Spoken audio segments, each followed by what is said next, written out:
Bonjour à tous. Eh bien, prenons un instant aujourd'hui pour lire et méditer un passage du livre du ciel de Luisa Picaretta. Au nom du Père qui m'a créé, du Fils qui m'a sauvé et du Saint-Esprit qui me sanctifie. Amen.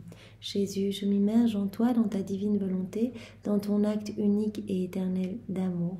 Je m'unis à toi, je m'identifie à toi, je me consume en toi, je fonds ma volonté dans la tienne, je la fusionne dans la tienne et je t'appelle, Jésus, dans ma vie. Je t'appelle comme tous les jours dans mon cœur pour que tu le nettoies, que tu l'embellisses, que tu le purifies, que tu l'ennoblisses, que tu y retires tout ce qui est ni toi, ni de toi, ni pour toi, que tu retires toutes ces ronces, toutes ces mauvaises herbes qui résultent de ma volonté propre. Pardonne-moi, Seigneur, pour toutes ces fois où j'ai agi sans toi. Pardonne-moi pour tous ces clous que j'ai enfoncés dans tes mains très saintes, par chacune de ces actions que j'ai faites sans toi, Seigneur, dans ma volonté propre. Pardonne-moi pour ces clous dans tes pieds, pour chacun de mes pas que j'ai fait, que j'ai posé dans ma volonté humaine, déconnectée de toi.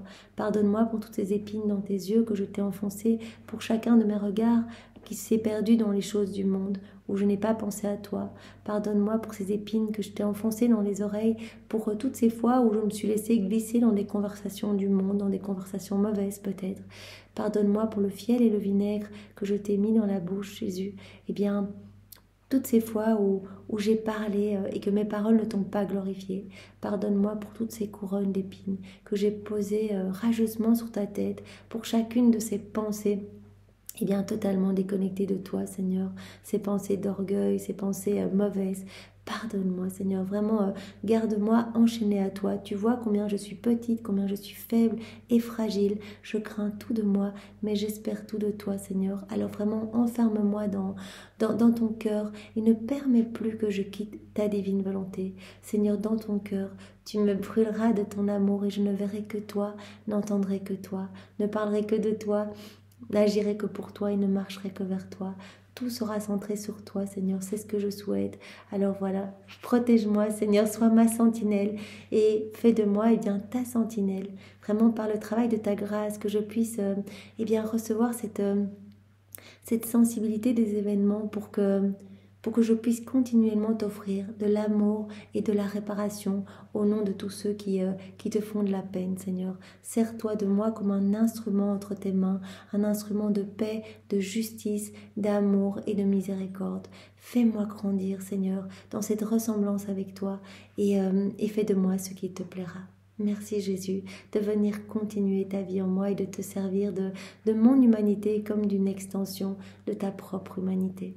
Je te demande maintenant de te rapprocher de chacun de nous toucher. Vraiment, touche nos intelligences, touche nos cœurs. Et s'il te plaît, Jésus, déverse en nous ton amour, ta compréhension, ta sagesse à toi pour que nous puissions accueillir ce nouvel enseignement que tu vas nous donner, que nous puissions comprendre chacun de ces mots bénis qui t'appartient, Seigneur, et que nous puissions nous laisser vraiment toucher, que nos cœurs puissent vraiment se purifier par chaque nouvelle connaissance, chaque nouvelle parole que tu nous donnes, et que nous puissions avoir cette soif de mettre en pratique ce que tu nous enseignes. Parce que recevoir ces connaissances, c'est magnifique, c'est un parfum pour l'âme, c'est vraiment comme une douche de lumière pour notre âme. Mais mettre en pratique, nous faire rentrer en possession de ce que Jésus veut nous donner.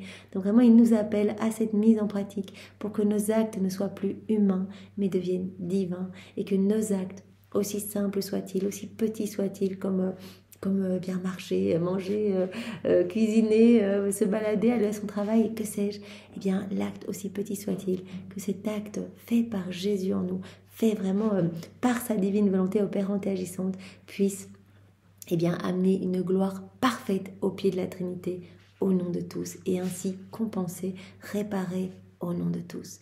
Oui, Seigneur, que chaque battement de nos cœurs puisse être un acte d'amour pour toi, que chaque battement de notre cœur puisse être un milliard de je t'aime, je t'adore, je te loue, je te bénis, je te remercie avec ta volonté au nom de tous, et que chaque battement puisse être enrichi de toutes les paroles de notre Père et de tous les actes d'amour de tous les saints de tous les temps, tous refaits dans ta divine volonté, parce qu'on ne veut t'offrir que des choses divines, que du parfait, Seigneur, pour vraiment t'honorer au nom de tous. Maintenant, Jésus, parle à travers ma bouche, envoie sur chacun de nous ton Esprit Saint, que ce moment fait en union avec toi puisse avoir des retombées dans tous les cœurs. Alors le passage que nous allons méditer est celui du 2 octobre 1927. Nous sommes dans le volume 23 et c'est Louisa qui parle. Je faisais ma ronde dans la création pour suivre tous les actes de la divine volonté qui sont en elle.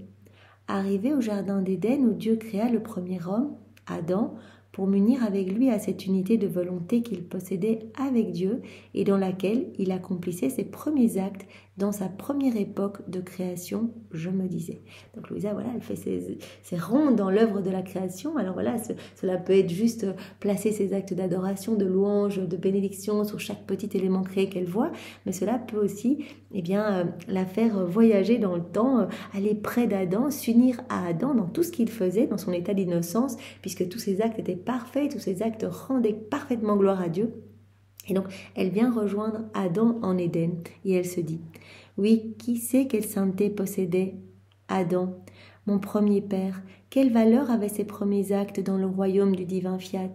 Et comment puis-je implorer que vienne à nouveau sur la terre un royaume aussi saint, étant donné que je suis seule à chercher à obtenir un si grand bien ?»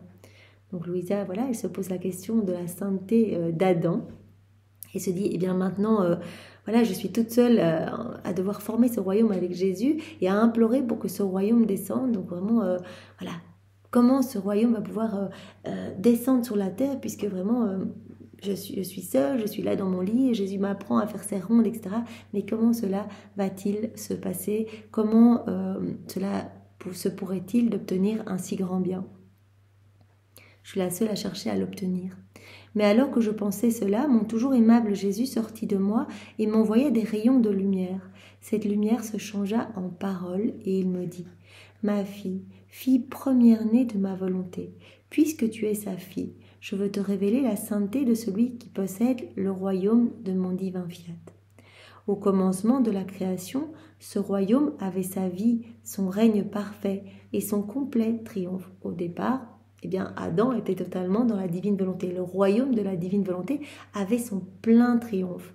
Il n'est donc pas totalement étranger à la famille humaine. Quand Adam a quitté la divine volonté, il a perdu ce royaume, il a tout perdu, et c'est là qu'il a commencé à avoir des peurs, des doutes, voilà, que des mauvais sentiments ont commencé à naître dans ses pensées, dans son cœur, etc. Et de là ont découlé tous les vices, les maux, les iniquités que nous connaissons aujourd'hui. Et donc il a perdu ce royaume et Jésus est venu nous le reconquérir lors de son passage sur la terre. Mais Jésus nous dit bien qu'au départ, Adam l'avait.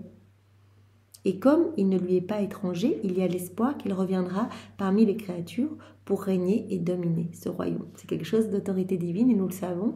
Nous le demandons dans le Notre Père, que ta volonté soit faite, Seigneur. Nous demandons vraiment l'avènement de ce royaume ici-bas. Et cela se passera maintenant quand?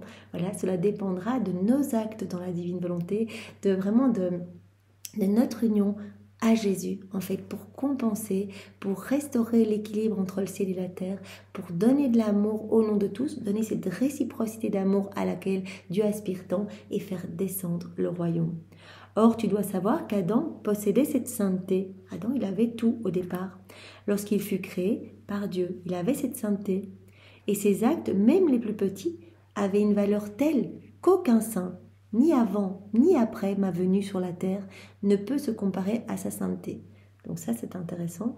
Jésus dit, Adam, c'est le plus grand saint, jusqu'à la venue, bien sûr, de Louisa, qui a peut-être fait plus d'actes qu'Adam. On ne sait pas trop jusqu'où a été Louisa, mais en tout cas, jusqu'à Louisa, Adam était le plus grand saint dans le ciel. Parce qu'un acte fait dans la divine volonté est un acte divin. Et donc un acte fait dans la divine volonté vaut plus que tous les actes réunis de tous les saints de tous les temps. Donc ce que Jésus nous dit ici, même un tout petit acte d'Adam qui peut-être remettait ses cheveux derrière son oreille ou peut-être croquait un fruit ou parlait, tout ce qu'il faisait était magnifique et source de lumière. Tout était vraiment divin et tout amenait une gloire parfaite à Dieu. En fait, il était continuellement rempli de trésors, de grâce, de beauté, de pureté, de sainteté, rempli continuellement sous cette douche de lumière. Et tout ce que son âme ne pouvait encore, eh bien, repartait en action de grâce, de louange et de bénédiction pour la Trinité. Donc Adam était vraiment le plus grand saint malgré sa chute. Et tous les actes de tous les saints n'ont pas la valeur d'un seul acte d'Adam, car il possédait dans ma divine volonté la plénitude de la sainteté, la totalité de tous les biens divins. Donc Adam possédait cette plénitude de sainteté. En fait, il possédait la plénitude de tout, en fait, la totalité de tous les biens divins.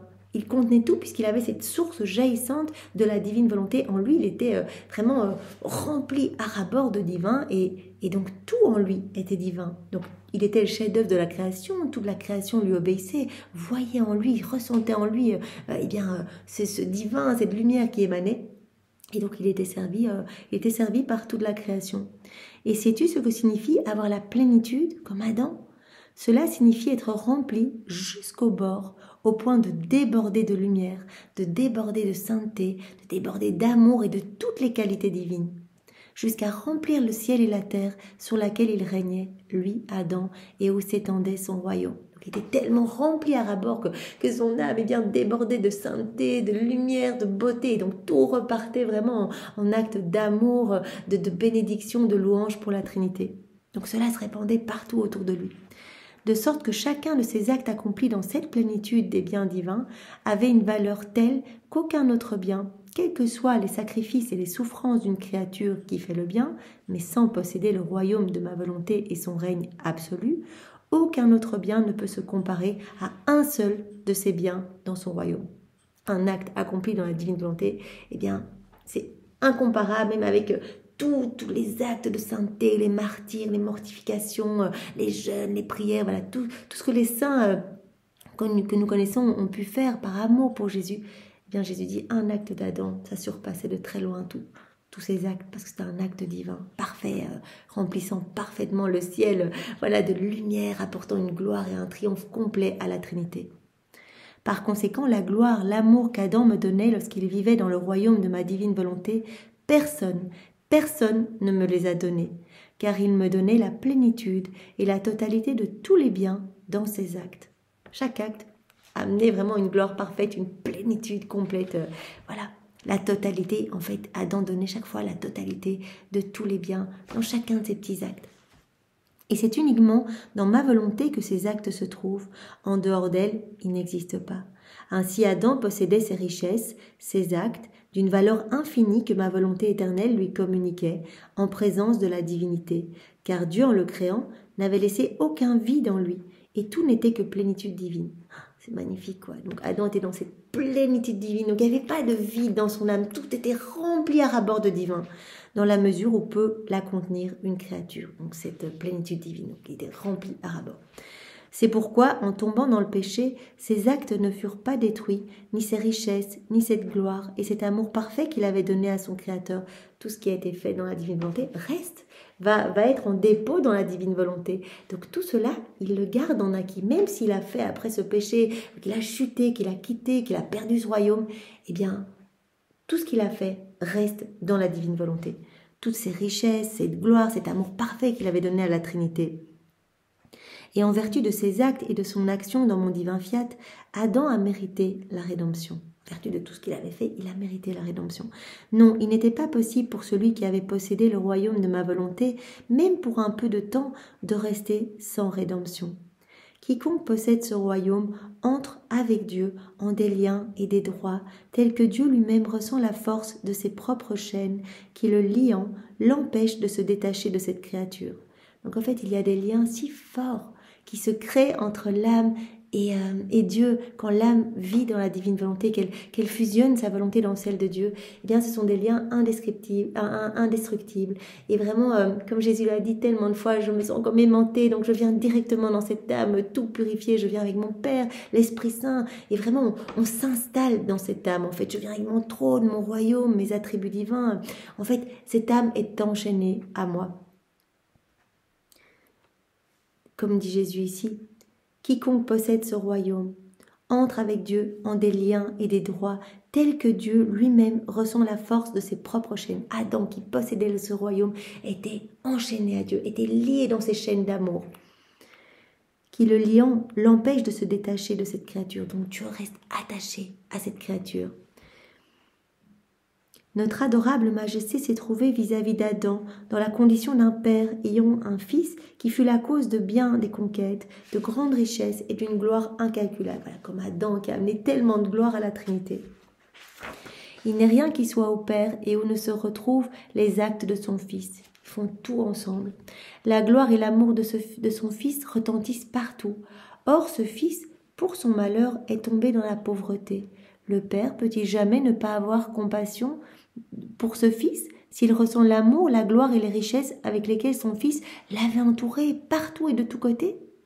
Mais le Père va bien sûr avoir compassion, vraiment en repensant à toute cette gloire que son enfant lui a donnée dans le passé, toutes ces richesses qui l'ont entouré, etc. Ma fille, en vivant dans le royaume de notre volonté, Adam avait pénétré dans nos limites, qui sont infinies. Il y avait placé partout sa gloire et son amour pour son Créateur. Et en tant que fils, il nous apportait avec ses actes nos richesses, nos joies, notre gloire et notre amour. Donc Adam n'amenait rien de lui-même, il donnait Dieu à Dieu. Il donnait les richesses même de Dieu, la gloire même de Dieu, les prières même de Dieu. Il donnait les adorations, l'amour même de Dieu.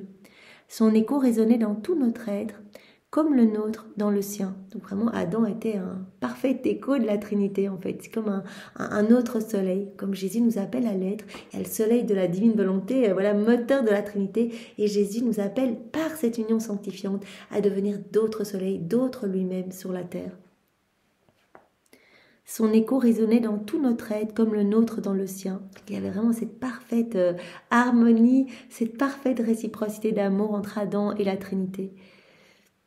Or, le voyant tomber dans la pauvreté, comment notre amour pouvait-il supporter de ne pas éprouver pour lui de la compassion, si notre divine volonté elle-même combattait contre nous et plaidait en faveur de celui qui avait vécu en elle? Vois-tu alors ce que signifie vivre dans ma divine volonté, sa grande importance? Dans ma divine volonté se trouve la plénitude de tous les biens divins et la totalité de tous les actes possibles et imaginables. Il y a tout dans la divine volonté, toutes les œuvres divines, l'œuvre de la création, la rédemption, la sanctification, tous les attributs divins, les qualités divines, il y a tout, tous les actes divins, tout se trouve là. Donc on rentre en possession de tout en fait. On a cette source dans notre cœur qui vraiment déborde continuellement de notre humanité. Elle embrasse tout de l'être divin. L'âme qui vit dans la divine volonté se trouve dans ma volonté, comme l'œil dans la lumière du soleil, et qui est entièrement rempli de sa lumière. Comme quand on se plonge, voilà, comme prière préalable avant de commencer à méditer, on se plonge dans l'acte unique et éternel de Dieu, dans sa divine volonté, dans ce bain de lumière. Et Jésus prend l'exemple comme un œil qui serait plongé vraiment voilà, dans la lumière, comme l'œil dans la lumière du soleil, et qui est entièrement rempli de sa lumière. Et pendant que le soleil se réfléchit entièrement dans la pupille de l'œil, sa lumière est également à l'extérieur, revêtant la personne et la terre tout entière, sans quitter l'intérieur de la pupille. Et pendant que sa lumière reste dans l'œil, elle voudrait amener la pupille dans le soleil, pour faire avec elle le tour de la terre, et lui faire faire ce que fait la lumière, et recevoir les actes de la pupille comme preuve de son amour. Voilà, le Seigneur nous appelle tout le temps à cette union, à rester vraiment unis à lui pour que vraiment nous puissions être partout où se trouve la divine volonté dans chaque élément créé, etc. L'âme qui vit dans ma volonté est une image de cela. Ma volonté la remplit. Voilà, comme l'œil qui se remplit de lumière. L'âme se remplit de cette lumière, d'une telle plénitude qu'elle ne laisse en l'âme aucun vide. Comme l'œil qui va être rempli à ras-bord de lumière, comme l'âme d'Adam qui était remplie à ras-bord de cette plénitude divine, et bien l'âme qui vit dans la divine volonté. Chacun de nous, maintenant, à la suite de Louisa, nous pouvons laisser le Seigneur travailler notre cœur pour que nous soyons remplis de tout ce qu'il veut nous donner, qu'il n'y ait plus de vide en nous. Ça va être le travail de sa grâce. On n'a rien à faire. On donne notre oui. On lui manifeste notre désir de vivre dans sa divine volonté par nos intentions constantes. Jésus, je veux te glorifier par ma vie. Jésus, je veux t'aimer. Jésus, je veux vivre dans ta divine volonté. Par notre acte préalable le matin et nos prières continuelles, nos actes continuels durant la journée en appelant Jésus, on manifeste que c'est vraiment ce qu'on veut.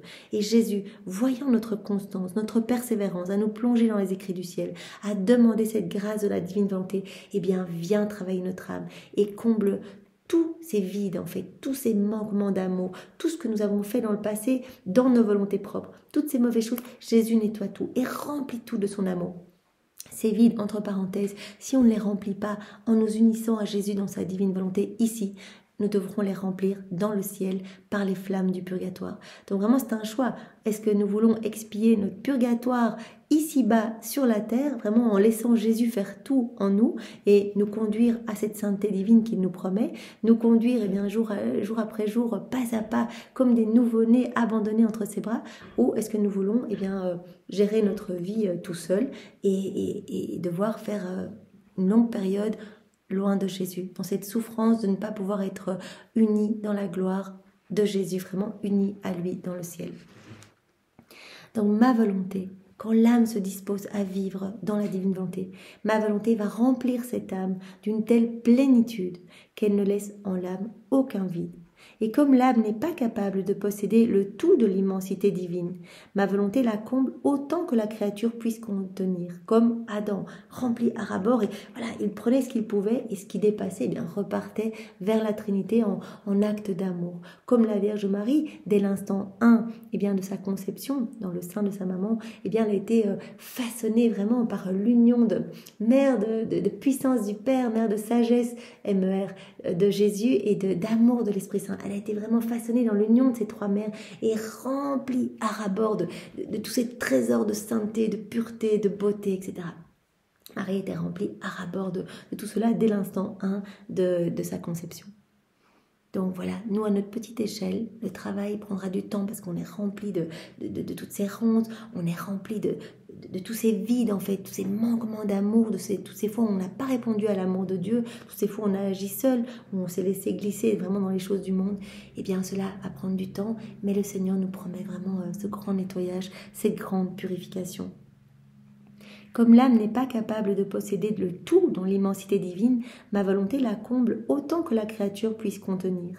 Et sans se séparer, ma volonté reste à l'extérieur de l'âme, amenant la pupille de la volonté de l'âme dans l'infini de sa lumière, pour lui faire faire ce que fait ma divine volonté, afin de recevoir l'échange de ses actes et de son amour. Et Jésus, nous enseigne, Jésus nous façonne pour que nous puissions, faire ce que fait sa volonté. Il nous appelle en fait, il nous prend par la main, il nous appelle à faire ses rondes, à réparer, à louer, à bénir. Vraiment, cela devient de plus en plus facile, au plus on se plonge dans la divine volonté, au plus on remarque que Jésus s'invite dans nos actions, que vraiment nous y pensons tout le temps et que nous avons besoin de tout faire avec une intention d'amour pour Jésus.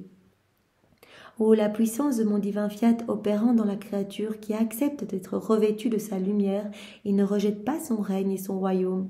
Quelle puissance, quelle lumière, si l'âme accepte. Il n'y a que cela comme condition.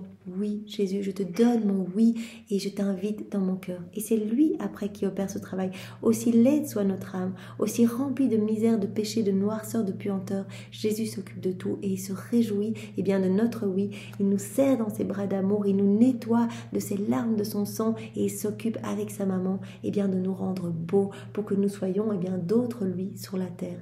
À chaque fois qu'on l'appelle, il prononce la parole de la consécration sur notre âme. Il la prononce pour que vraiment notre âme, notre acte soit une hostie pour lui. Donc nous l'abreuvons, nous le nourrissons à chaque acte fait dans la divine volonté, comme ce que nous faisons maintenant. Nous sommes tous en train de penser les plaies de Jésus, de le prendre dans nos bras, de lui offrir la gloire que les autres ne lui donnent pas, de le consoler, de lui témoigner notre tendresse, de réparer pour tous les blasphèmes, pour toutes les incrédulités, pour tous les hérétiques, les schismatiques, les sectaires, etc. Nous sommes en train de lui donner une réparation parfaite, et ce, à chaque fois que nous faisons des actes dans la divine volonté. Et si Adam a mérité la compassion, c'est parce que le premier temps de sa vie s'est passé dans le royaume de la divine volonté. Si vraiment, c'était le plus grand saint du ciel, si vraiment il a mérité la compassion de Dieu malgré sa chute, c'est grâce à tous ces actes faits dans la divine volonté. C'est parce qu'il a eu tout ce moment dans sa vie où il a laissé la divine volonté totalement régner et opérer à partir de son humanité. Si la céleste dame souveraine a pu obtenir, bien qu'elle fût seule, la venue du Verbe sur la terre, c'est qu'elle avait donné toute liberté au royaume du divin fiat en elle. Si Marie a pu faire descendre en son sein le Verbe incarné, si elle a pu faire venir en son sein Jésus, c'est parce qu'elle était totalement dans la divine volonté et qu'elle possédait complètement ce royaume en son cœur. C'est qu'elle a donné toute liberté à ce royaume du divin fiat. Si mon humanité même a pu former le royaume de la rédemption, c'est qu'elle possédait l'intégrité et l'immensité du royaume de la volonté éternelle. Jésus dit, bien voilà, si mon humanité a pu former tout ce royaume de la rédemption, c'est parce que mon humanité possédait l'immensité du royaume de la divine volonté. Car où que s'étende ma volonté, elle embrasse tout. Donc la divine volonté qui contient tout, fait des merveilles et rend notre être vraiment lumière. Et vraiment, nous sommes des petites sources de réjouissance pour la Trinité quand nous laissons la divine volonté opérer en nous.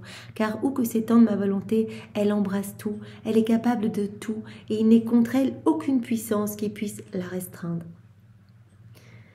Ainsi, une seule âme qui possède le royaume de ma volonté a plus de valeur que n'importe quoi ou n'importe qui. Et elle peut mériter et implorer ce que toutes les autres ensemble ne peuvent ni mériter ni obtenir.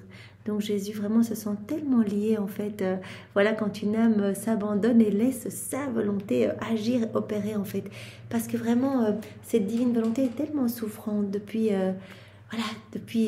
plus de 6000 ans, la divine volonté est tellement dans l'agonie dans les âmes. Si nous sommes en vie, c'est que la divine volonté est dans notre cœur. La divine volonté se trouve partout, mais les hommes ne lui laissent aucune place. Et donc la divine volonté est en asphyxie dans nos âmes et elle est réduite à être l'esclave de nos volontés propres, ce qui n'est pas juste. Et donc Jésus dit, quand une âme redonne cette juste place à ma divine volonté et que vraiment elle travaille à l'avènement de mon royaume, puisque chaque acte fait descendre un peu le royaume et permet à d'autres âmes d'être touchées, d'autres âmes qui vont se plonger dans les écrits du ciel, qui vont se sanctifier, se purifier, se convertir, retourner à la messe. Enfin, il y a vraiment des torrents de grâce qui sont déversés dans les cœurs pour un acte fait dans la divine volonté. Et bien Jésus dit, vraiment cela me touche tellement que vraiment cette âme, je la garde. Je reste enchaînée à elle. Et une seule âme qui vit dans la divine volonté, a plus de valeur que toutes les autres qui vivent dans leur volonté propre. Parce qu'elle travaille à ce que nous voulons, l'avènement de notre royaume, le royaume du divin fiat. Et cette âme va aussi réparer pour tous, donner de l'amour pour tous, bénir pour tous, louer pour tous, etc. Donc Jésus l'a dit tellement de fois, c'est tellement touchant. En fait, Jésus, il veut donner son amour à tous, il veut donner des grâces, des cadeaux, il veut que tout le monde soit heureux, il veut que tout le monde soit dans la divine volonté. Mais comme les hommes n'en veulent pas, quand une âme n'en veut pas, c'est comme si elle fermait à double tour le cœur de Jésus, qui ne peut pas donner. Et il souffre tellement de ne pas donner que quand il voit une âme qui vient, malgré ses misères, ses péchés, ses chutes, ses rechutes, etc., qui vient, qui dit « Jésus, moi je veux vivre dans ta divine volonté », il est tellement content qu'il a dit « Je prends tous les cadeaux, mais les milliards de cadeaux que j'ai prévus pour tous les hommes, des pays entiers, voilà, je prends tous ces cadeaux, toutes ces grâces, toutes ces bénédictions, et je les place dans cette âme qui vient se repentir à mes pieds et qui me demande cette grâce de la vie dans la divine volonté, qui veut juste répondre à notre amour divin en nous donnant de l'amour divin, qui veut juste nous consoler, nous bénir, nous adorer. On va tout donner dans cette âme puisqu'elle va faire le travail que les autres ne font pas, c'est-à-dire être dans ce retour d'amour. Donc c'est vraiment tellement beau. Ainsi, une seule âme qui possède le royaume de ma volonté a plus de valeur que n'importe quoi ou n'importe qui, et elle peut mériter et implorer ce que toutes les autres ensemble ne peuvent ni mériter ni obtenir. Rappelons-nous, voilà, Louisa, quand elle demandait quelque chose à Jésus, Jésus en fait entendait ses propres prières, puisque Louisa était complètement dans la divine volonté. Quand elle demandait, c'était vraiment les supplications même de Jésus. Et donc Jésus lui disait, je peux rien te refuser, j'entends ma propre voix, j'entends ma propre prière. C'est pour cela que parfois Jésus ne venait pas quand il devait exercer sa justice divine, parce qu'en fait, il l'a dit tellement de fois, Louisa, tu me désarmes, je ne peux rien te refuser, en fait. Tout comme Jésus, bien sûr, ne pouvait rien refuser à sa maman chérie. Car toutes les autres ensemble, toutes les autres âmes qui vivent dans leur volonté propre, si bonnes qu'elles puissent être, mais sans la vie de ma volonté en elles, ne sont toujours que des petites flammes, des petites plantes, des petites fleurs, qui tout au plus servent d'ornement à la terre et sont sujettes à s'éteindre et à se dessécher.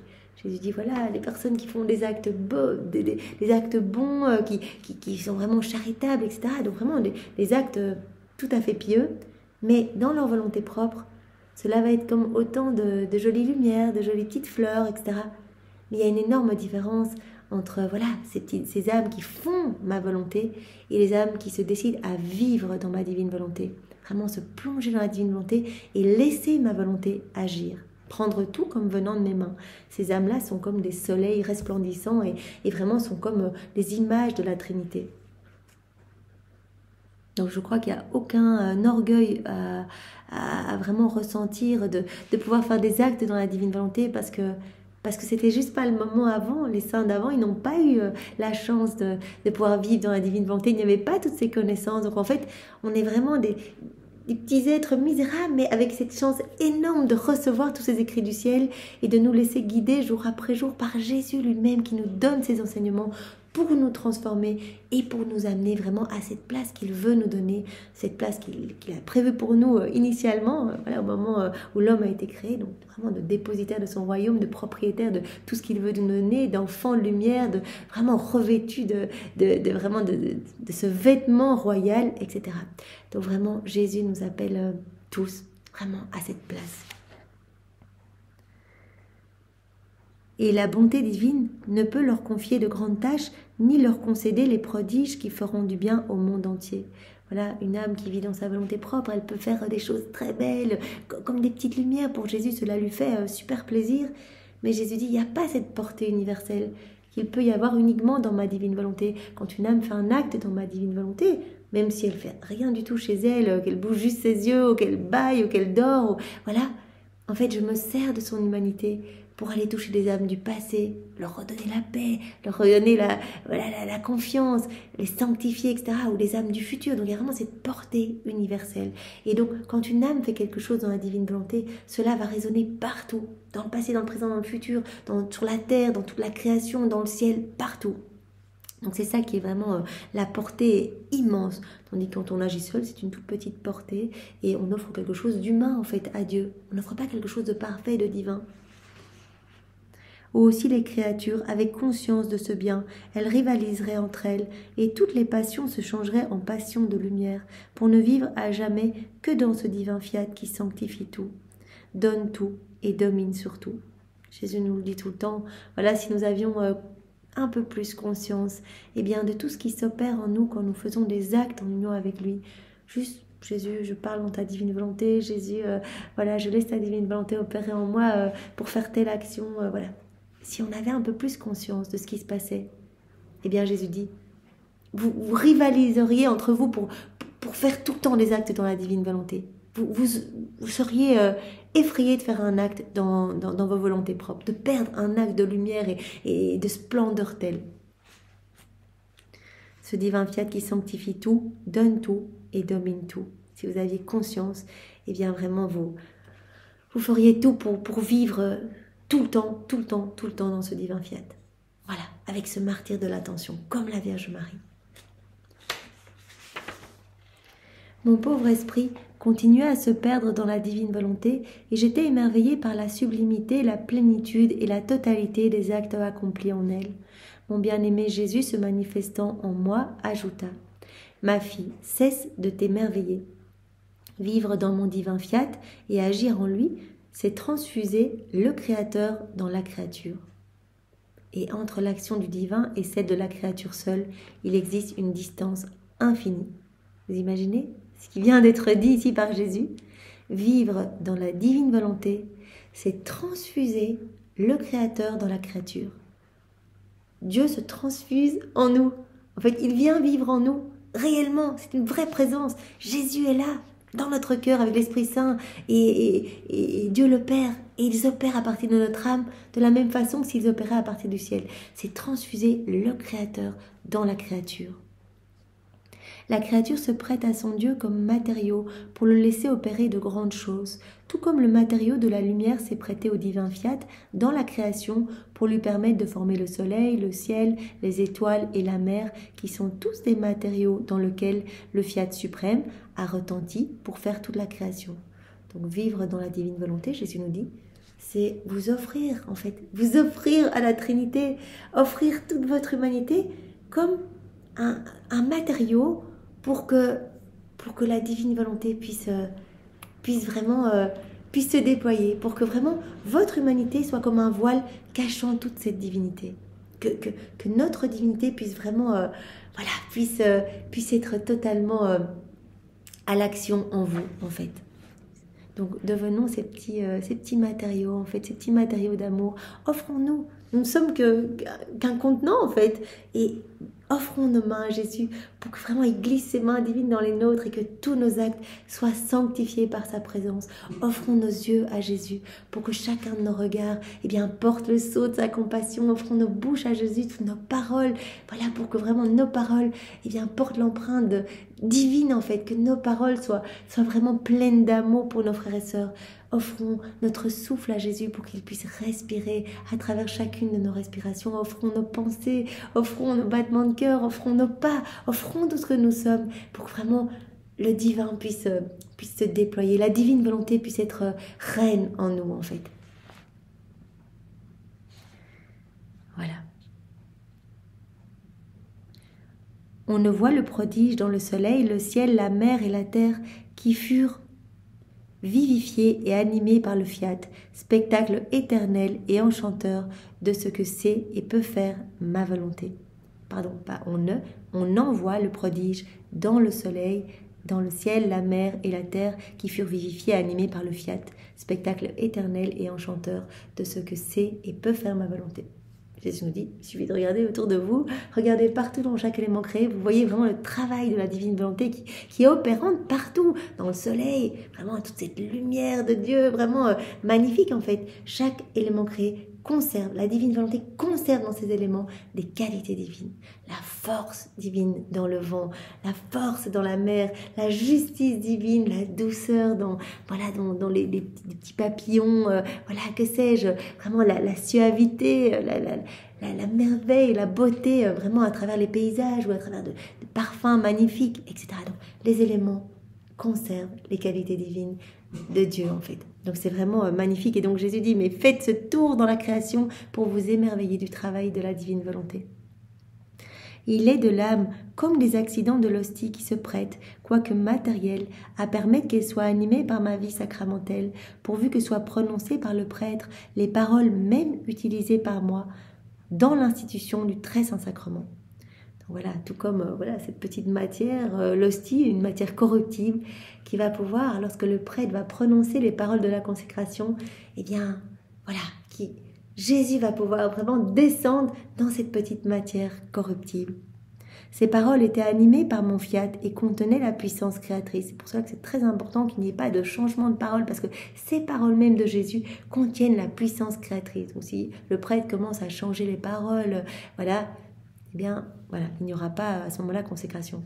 Par conséquent, le matériel de l'hostie subit la transsubstantiation de la vie divine. Cette petite matière corruptible subit la transsubstantiation de la vie divine. Bien des paroles peuvent être dites sur l'hostie, mais si ce ne sont pas les quelques paroles établies par le fiat, ma vie demeure au ciel et l'hostie reste le vil matériel dont elle est composée. Il en va de même pour l'âme. Elle peut faire, dire, souffrir, tout ce qu'elle veut, mais si elle ne s'écoule pas dans mon divin fiat, ce sont toujours des choses finies et viles. Mais pour quiconque vit dans mon divin fiat, ses paroles, ses œuvres, ses souffrances sont comme des voiles qui cachent le Créateur. Et ces voiles sont utiles à celui qui a créé le ciel et la terre. Et il les rend dignes de lui. Et il y place sa sainteté, sa puissance créatrice, son amour infini. Voilà, on agit dans la divine volonté directement, tout porte l'empreinte de la divinité. Ainsi, quelle que soit la grandeur des choses accomplies, nul ne peut se comparer à la créature en qui ma divine volonté vit, règne et domine. Voilà, Jésus fait cet exemple entre un acte accompli dans nos volontés propres, il reste petit, vraiment sans grande portée, ou un acte accompli dans la divine volonté qui directement est investi par toute la lumière divine, qui devient éternel, infini, divin, qui devient source de lumière pour toutes les âmes du passé, du présent, du futur, source de grâce, source de béatitude pour tous les saints, les bienheureux du ciel. Même parmi les créatures, il arrive que selon le matériel qu'elles ont entre les mains pour accomplir leur œuvre, ce qu'elles possèdent et gagnent change de valeur. Supposons, donc Jésus prend un exemple, supposons que l'un possède du fer, combien il lui faudra travailler, suer et surmonter de difficultés pour assouplir ce fer et lui imprimer la forme du récipient qu'il veut lui donner. Et le gain qui en résulte est si petit qu'il lui permet à peine de survivre. Par contre, un autre possède de l'or ou des pierres précieuses, oh, combien moindre de travail, mais il gagne des millions. Ainsi, ce n'est pas le travail qui apporte les grands gains, les richesses exubérantes, mais la valeur du matériel que l'on possède. Voilà, comme c'est pas le travail, c'est pas nos actions, c'est pas ce qu'on va faire, voilà, faire des rosaires, etc. C'est le fait d'être unis à Dieu ou pas, de laisser la divine volonté le faire en nous ou pas. Donc, comme Jésus le dit ici, une personne qui va faire un vase en fer, il va travailler de longues heures pour essayer de le faire, il récoltera presque rien, ça vaut rien du tout un vase en fer. Mais la personne qui va travailler le même nombre d'heures avec un matériel de base, de l'or, eh bien lui, pour le même nombre d'or, va pouvoir le vendre très cher. Donc ce n'est pas le travail fourni, mais c'est vraiment l'intention d'être unis, c'est l'intention de laisser notre volonté fusionner dans la divine volonté, de laisser la divine volonté opérer en nous. L'un travaille peu et gagne beaucoup, voilà, donc comme nous dit Jésus ici. Par contre, un autre possède de l'or ou des pierres précieuses, ô combien moindre le travail, mais il gagne des millions. Ainsi, ce n'est pas le travail qui apporte les grands gains, les richesses exubérantes, mais la valeur du matériel que l'on possède. Dans la divine volonté. L'un travaille peu et gagne beaucoup parce que le matériel qu'il possède a une grande valeur. L'autre travaille beaucoup, mais comme son matériel est vil et de peu de prix, il reste toujours pauvre, en haillons et à demi-mort de faim. C'est ce qui arrive à celui qui possède ma divine volonté. Il possède la vie, la vertu créatrice, et ses plus petits actes recèlent une valeur divine et infinie. On fait quelque chose, tout est magnifique, tout apporte de la gloire parfaite, de l'adoration, des louanges parfaites, etc. Alors qu'une autre personne va peut-être passer toute une journée à faire des prières, des sacrifices, peut-être des mortifications, etc. Mais un acte fait dans la divine volonté aura beaucoup plus de valeur puisqu'on laisse Dieu agir. Vraiment à travers notre humanité. Par contre, celui qui n'a pas ma volonté possède sa propre vie, il est sans vie et ne travaille que le matériel de sa propre volonté. Soit on travaille comme matériel notre propre volonté, soit on laisse la divine volonté opérer à travers nous. En conséquence, il reste toujours pauvre et en haillons devant Dieu. Voilà, l'âme qui vit dans sa volonté propre, aux yeux de la Trinité, est comme un pauvre qui gratte la terre par terre, qui se débat pour obtenir quelques grâces, quelques bénédictions, qui est suppliant, etc. Alors qu'en fait, Dieu le voudrait juste à cette place, debout, à côté de lui, dans sa gloire, dans sa lumière, avec tous les cadeaux, toutes les grâces, dans la paix éternelle, dans les bonheurs célestes, etc. Donc vraiment, quand on agit dans nos volontés propres, quelle que soit l'action, quel que soit le travail, l'ardeur que l'on va faire, Jésus nous dit, cette âme restera toujours quelque part un peu comme une pauvre âme en haillons en fait. Il ne sera pas revêtu de ce vêtement de lumière. Privé de cette nourriture qui forme en lui le divine volontas tua, donc que ta volonté soit faite sur la terre, cette âme est comme en train de dépérir en fait. Seigneur, ne nous laisse pas quitter ta divine volonté, garde-nous toujours unis à toi. Nous voulons vraiment te servir, nous voulons être d'autres toi sur la terre, nous voulons vraiment que tu nous aides en fait, que tu nous aides à être tout petit aux yeux des hommes, mais que nous puissions être beaux à tes yeux, être gracieux à tes yeux, Seigneur, que tu puisses vraiment te servir de nos vies, que nous ne perdions pas notre temps ici-bas. Vraiment, nous n'avons que cette vie pour t'aimer, pour te louer, te bénir et te glorifier. Nous avons cette chance d'avoir découvert ces écrits du ciel, que nous puissions en parler autour de nous, que tu puisses nous utiliser pour que vraiment d'autres enfants reviennent à toi et que tu puisses nous permettre de faire beaucoup d'actes en union avec toi, Seigneur. Vraiment, nous te donnons déjà toute notre semaine. voilà, tout ce mois, tout ce mois de novembre et puis tout le reste de notre vie. Seigneur, nous voulons tout vivre dans ta divine volonté. Voilà notre intention, te glorifier à chaque instant, à chacun de nos micro-mouvements, t'aimer, te louer, te bénir au nom de tous. Merci Seigneur. Au nom du Père et du Fils et du Saint-Esprit. Amen. Soyez tous bénis. Passez une belle journée. Au revoir.